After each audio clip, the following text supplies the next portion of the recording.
Hello there. What is going on, everyone? Today we are going to be doing another Star Wars Armada ship breakdown. This one for the Separatist Alliance. The CIS are bringing to us the Munificent. We're going to be talking about this ship. We're going to be looking at the different versions of it, some different titles, and some different sample builds for this ship. And if you guys are new here to the channel, we cover a lot of Star Wars gaming, Star Wars tabletop gaming, Star Wars Armada, Star Wars X-Wing, Star Wars Legion, and other board games and tabletop games as well. But also there's a new round of the Lightsaber Giveaway going on right now. So if you want to enter to win a lightsaber, you just have to be a subscriber and leave a comment on this or one of my videos. So make sure you click that subscribe button, like, share, comment, all that good stuff. Check the links in the description below too. I'd love to have you join our Discord and chat and join the community over there as well. All right, so today let's talk about the Munificent, this incredibly common ship, seen very well, recognizable, and it's going to be kind of a good sized medium ship that does a lot of different things for the Separatists. So let's talk about what this actual ship really has as far as its meat and potatoes. It actually carries neither meat nor potatoes since it's mostly droids. But it is a medium-sized ship with 6 hull, so it is kind of fairly respectable in size and in stature. It's not going to die too quickly. It does have a brace, a redirect, and a salvo token. So this one, like a lot of the Clone Wars era and more recent ships, can return fire after being attacked with that new salvo defense token. It is a 2-command ship, as many of the medium ships are, and it has 4 engineering. I'm only really talking about the things that all the versions of it have right now. But it's kind of a slower ship, and it can only go up to speed 2, but it does maintain a pretty good amount of maneuverability, especially at speed 2, where it gets only 1 click on the 1 and 2 clicks on the 2 joint. So it can wiggle around, it can wiggle, it can waggle, and it doesn't fall down. Well, it might fall down with sustained firepower. Has a lot of red dice, though. This is one thing that really makes this ship work very well, is it's very good at long range.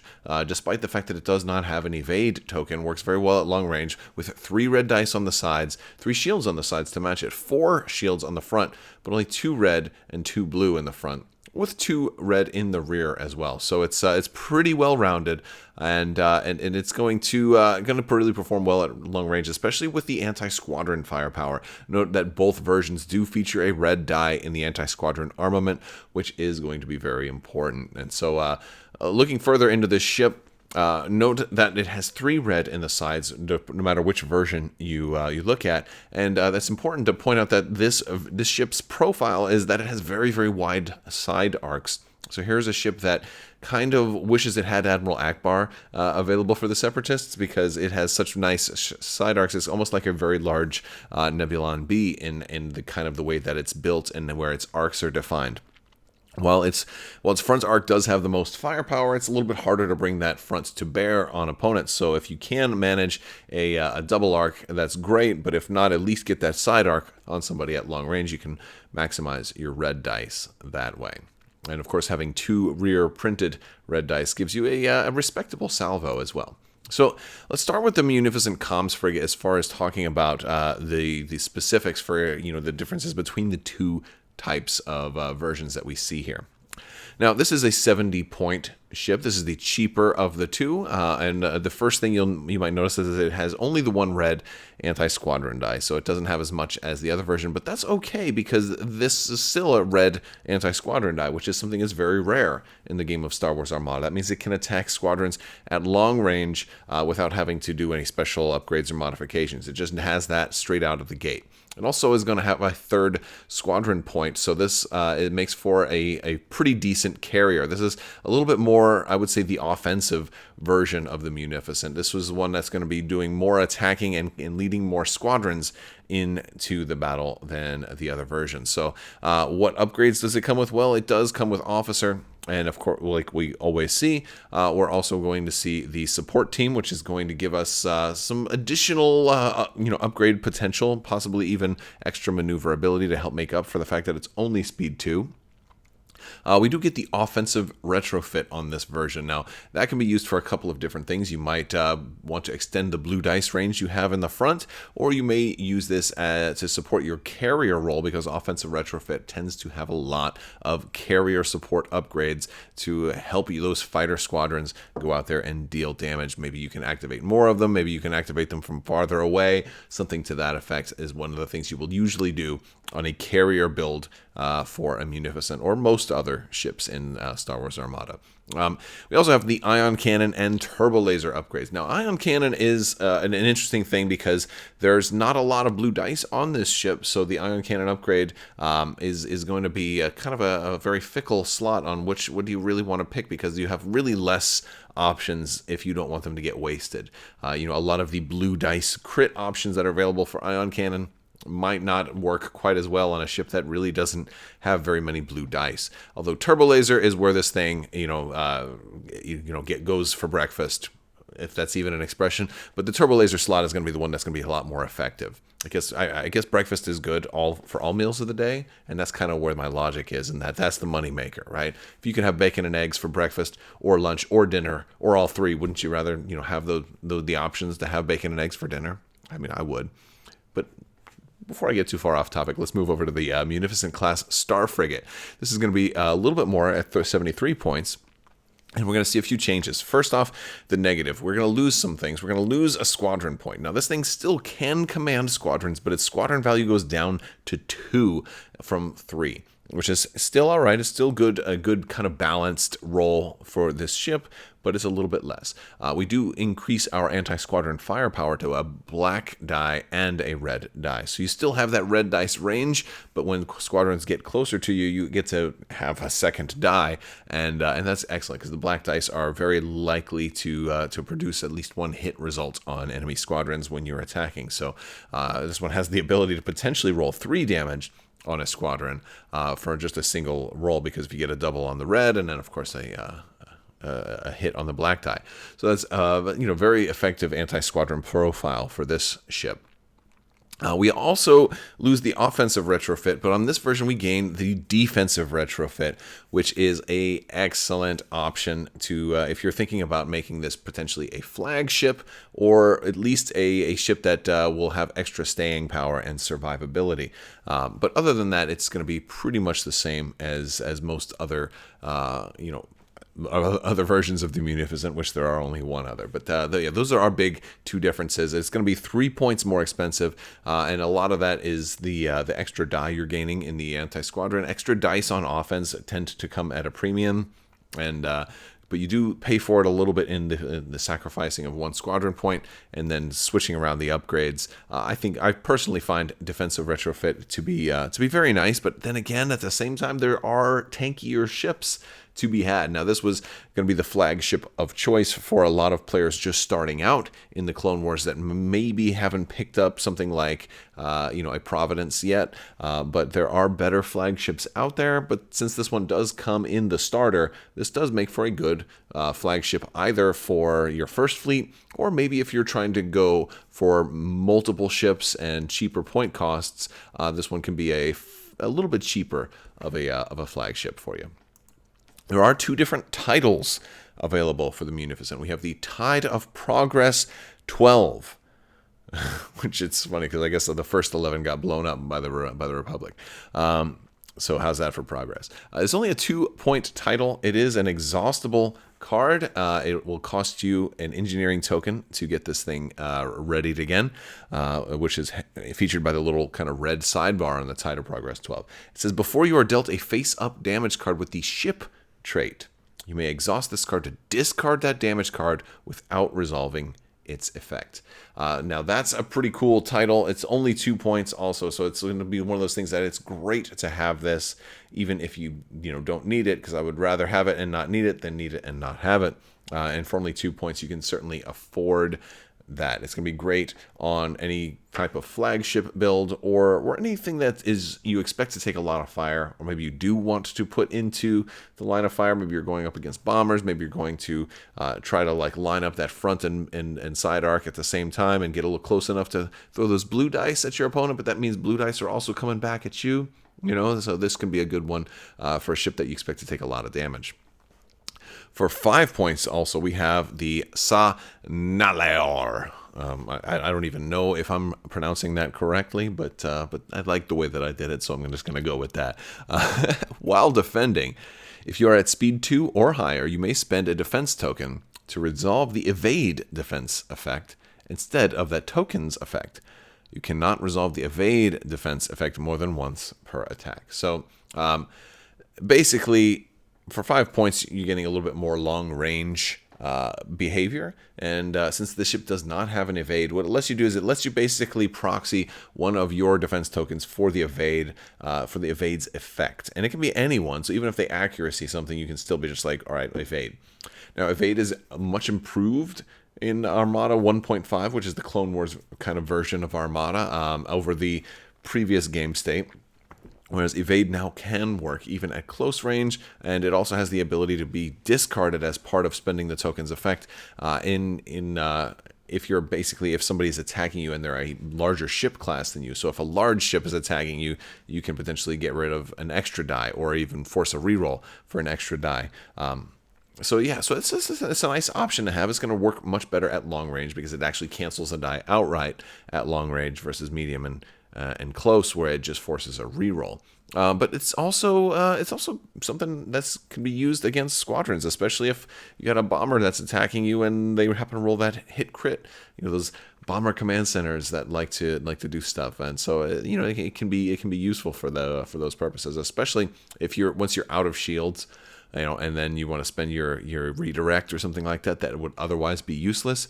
It's a great option to kind of make use of those tokens that you might not have used otherwise. So very cool for that effect. So let's talk about some build ideas. So I want to start off with kind of just a simpler Star Frigate build here. This is a more expensive one. This is one that's going to be maybe a little more defensive. And so we use the defensive retrofit on the Star Frigate here to give us those thermal shields. Thermal shields is one of the new upgrades that came in the latest wave of the Clone Wars, and it's a nice defensive retrofit that's only available to Clone Wars factions. So here we're kind of, it's a little cheaper too. So it's like, since we're trying to keep the cost point of this down, I want to have some survivability because maybe I do want to get in close. Thermal shields is going to protect us against some accuracies, and having those dice pools, especially at close range, is going to be very nice. We got the point defense ion cannons, which is a built-in reroll for a die at close range for every attack. So it's going to give us great anti-squadron firepower. Or rather, anti-squadron defense, while also having anti-squadron firepower. And we put linked turbo laser towers on here because, hey, we've got a lot of red dice. I think linked turbo laser towers is probably the best upgrade overall for the entire family of Munificents. So any Munificent you're running, I think linked turbo laser towers is a phenomenally good upgrade because it works on your squadron attacks, and every attack you can possibly make has red dice in it. So this is like MVP upgrade number 1, linked turbo laser towers. And bonus, if you are going anti-squadron with the Star Frigate version, it can give you a little extra firepower to anti-squadrons. If you have that one ace that you absolutely positively have to kill, it can help you with that as well. Another build, maybe for the comms frigate, a little bit more on the squadron side, perhaps. It's going to give you a little bit of a little more of versatility here for this one. I decided, one option that's going to be good for the blue is going to be the high capacity ion turbines. It's just going to give you an extra blue die on your sides, and since you don't have any blue dice there anyway, now you got a little bit more blue dice. So hey, there's not too many ships that have ion cannon upgrades that I would take high capacity ion turbines on, but this is one that I'd definitely consider it, and maybe you should too, because you're not losing out on like a better blue crit ion cannon upgrade because you probably weren't going to trigger it anyway. So that is kind of my thought there for this one. Now, we gave it XI7s because XI7s are always good. Nothing wrong with those. Give it engine techs to help it have a little more maneuverability. I gave it Rune Hako to give myself some tokens, and then we can certainly use those tokens for different things like triggering engine techs or getting hyperwave signal boost ready again. This is a 3-squadron ship, so hyperwave signal boost is going to potentially, if we've got an overflow of squadrons that didn't all get activated, it can help us kind of take advantage of that a little bit. And this one is kind of doing a little bit of jack of all trades in this kind of build. You know, it can do an awful lot, and it can be pretty good at multiple different tasks. So I thought that was pretty cool. Now let's talk about some of the titles. If we wanted to go with Tide of Progress, I'd recommend maybe something like a Star Frigate. Again, Tide of Progress is giving you extra tankiness, so maybe if you wanted to run this as your flagship, they would make sense to go on the version that has defensive retrofit. So just kind of going down the line here. We'll start with the title, Tide of Progress. It's going to help you, prevent possibly a nasty ship crit in case you do get those criticals, which will happen from time to time. We've got linked turbo laser towers. Again, amazing upgrade. Using the ion cannon for point defense ion cannons here is going to give you that close range reroll on every attack. It's going to be a great defensive ion cannon. Again, we're not going super offensive with this one, although linked turbo lasers is the one bit of offense that still gives us just about everything, so it's perfect.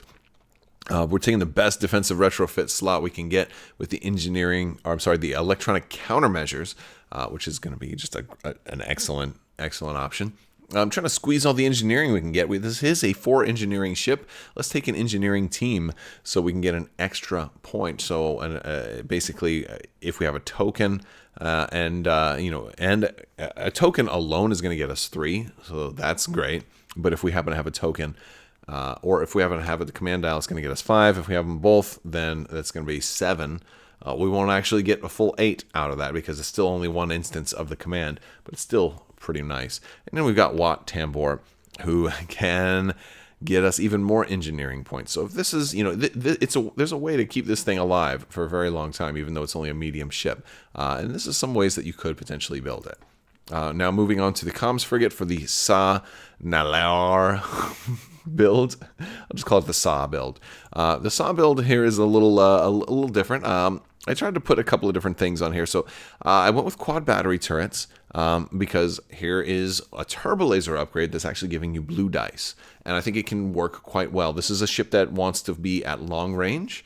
That's why I have Sa Nalar on here. It's going to help, it's going to work a little bit better because it's going to give you those evades at long range where they're going to do best. If you can stay at long range and slow down, you'll be doing good. Your opponent will either have to stay slow and at long range of you also, or they can come in faster. If they come in faster, then you're going to get to use your quad battery turrets on them, which is going to give you a blue die on every attack you make.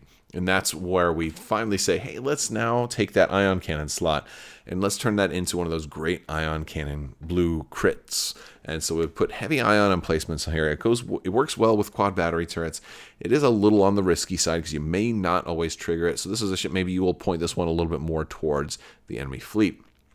It is also a Squadron 3 command, so we put boosted comms on this one. The reason I went with boosted comms instead of increasing my squadron value up to 4 is because, like I said, I do want to kind of stay at long range. The Sa title wants you kind of staying at long range if you can. It's going to be most efficient there. Boosted comms is going to help me stay at long range, help me work with those squadrons. If I do have the squadrons around me, let's try out TI-99. He's going to allow those squadrons some counter. It's a great option for any squadron that was going to get killed anyway. And so he's you're probably going to have squadrons nearby if you're running this guy. And TI can be fun, especially if the game's starting to get away from you. You're like, all right, parting shots for everybody, boom, boom, boom.